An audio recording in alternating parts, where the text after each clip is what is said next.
Hi, I'm Alexis, and we're at Britt Fest, opening the season with the Britt Orchestra tomorrow night at 8 p.m. And we're speaking with Joshua Roman, our soloist for the evening.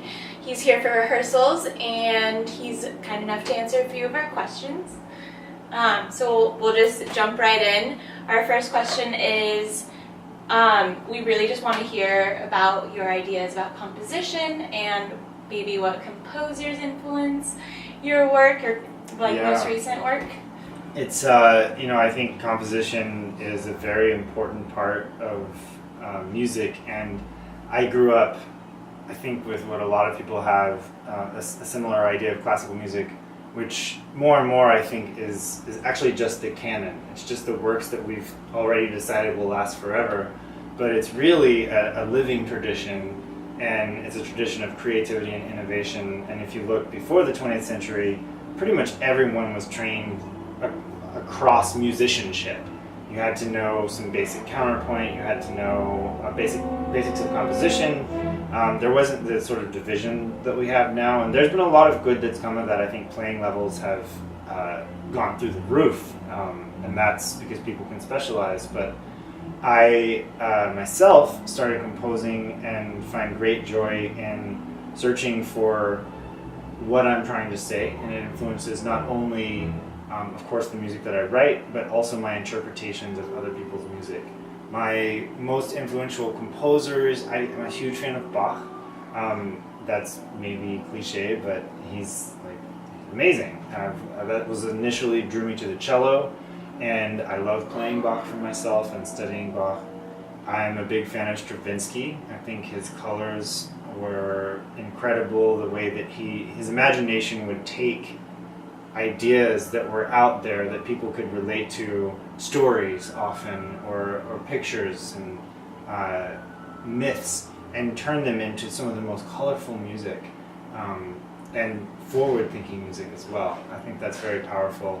There are many others. I have a lot of composer friends, including Mason, whose piece I'm playing tomorrow night, that inspire me with not only the music that they write, but the process that they have and the reasons that they write. And I find a lot of joy in getting to know them and their music.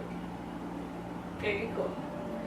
So our next question is, can you tell us a little bit about your decision to leave your position at the Seattle Symphony and still remaining very connected to the smaller group? Well, so I always wanted to do this. I always wanted to play concertos, I always wanted to play Bach, recitals, chamber music, and I didn't really see myself as an orchestral player. When I joined the Seattle Symphony, I think it was a very good thing at the time. This decision was made for all the right reasons, but I still knew that I was going to be planning to do something else. In the end, I wouldn't trade that time for anything. It has impacted me more than I ever anticipated. Getting to know what it's like to be in an orchestra, to share the responsibility of music making with so many people, to be able to know that you have to come prepared. And then, of course, the lessons of seeing the soloists every week and the way that they interacted with the orchestra and how it felt different with different kinds of interaction, as well as playing the enormous amount of rep that we did in the 2 years that I was there. So I was always going to leave. It just sort of worked out the way that it did, and I didn't want to stay and burden the orchestra with my upcoming schedule. It would have been unfair to them, and I also didn't want to turn down the opportunities that I had because it was looking pretty exciting. So I made that decision and have not regretted it one day, but Seattle is still home. I go back 5 to 10 times a year. I run a chamber music series. I've played with the orchestra a number of times, and it is a place that I definitely feel a lot of love for. So it's special to me. Awesome. And that ties into our last question, which is, what do you believe is the role of a modern day solo cellist? And is it different from what it maybe used to be? And just pulling from people like Yo-Yo Ma and and probably other inspiration that you find out there.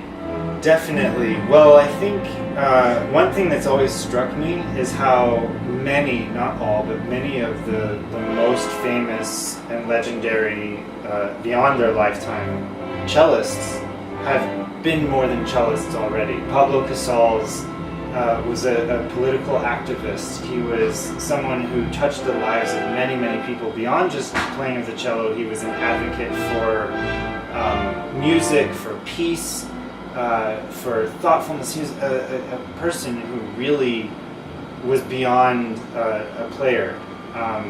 Yo-Yo Ma maybe is the current example, or most recent example of someone who exemplifies more than just playing the cello. He has done a lot to bring people together. He has changed a lot about the culture of classical music, I think. He's a genuinely good person. And he has opened, in terms of his artistry, he's opened so many doors stylistically. And as someone who was in a position where he could have just played the standards and a few new commissions and stayed at the top, it's amazing that he's continued to explore, open all these avenues, and I feel like now, as a cellist, there's almost a responsibility to walk through those doors and see what's next, and to take advantage of the fact that more people know about the cello. Cello shows up in more places than it did 30 years ago. I mean, you see it in rock bands. It pops up more and more in concerto settings, like in classical music it's more prevalent, but also outside of classical music. And it is a very warm instrument that has a tremendous range of emotional capacity and a tremendous emotional range. And I don't know, I feel like it's our responsibility almost to see what we can do to take that connection with humanity and to the next level, as the cellists before us have done. It's a pretty exciting thing to be a part of. Yeah, definitely.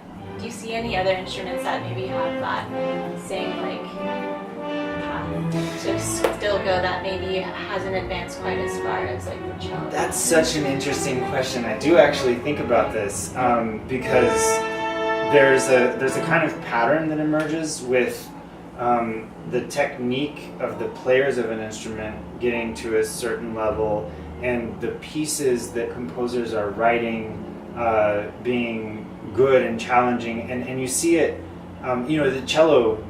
It took a while for the cello to really take hold. We didn't. I mean, part of it maybe is that we didn't have the Bach suites when they were written. It took Pablo Casals discovering them when he was a kid to bring them out.